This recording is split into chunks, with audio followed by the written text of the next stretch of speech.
Can you give us a brief on your strategy for BankMed and how do you intend to use the excess liquidity? Well, the excess liquidity of BankMed is basically to serve the local market.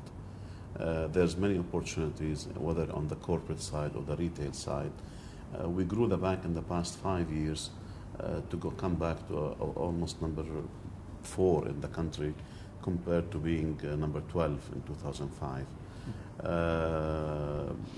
We always very careful with the liquidity as well, due to the nature and the positioning of Lebanon, of its political situation. So we make sure that in case of any cash overrun, any situation, that we are always prepared.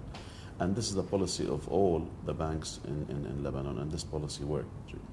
We do look at some acquisitions, however, very carefully. We will not have our cash outlaid without being careful how to outlay it if we are expanding.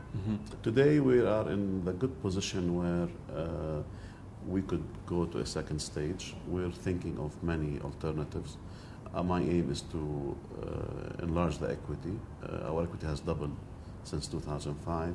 My aim to really again double it, to become from the top banks, to compete with the number 1 and number 2 in the country. In banking, we have a portfolio that also we own 20% of Arab Bank, which is one of the largest in the Middle East, and we own 8% of Saudi Investment Bank in Saudi Arabia. So our banking activity is spread in the region, and we'd like to consolidate it as well. How would you define your greatest challenge? The late Prime Minister has created an empire, and unfortunately he was assassinated in the prime of his career, and where he was political and business career. His son, Saad, the Prime Minister now, Saad Hariri, has taken over, and it's in a very difficult time, and we were able to help him in taking the business side to the next level.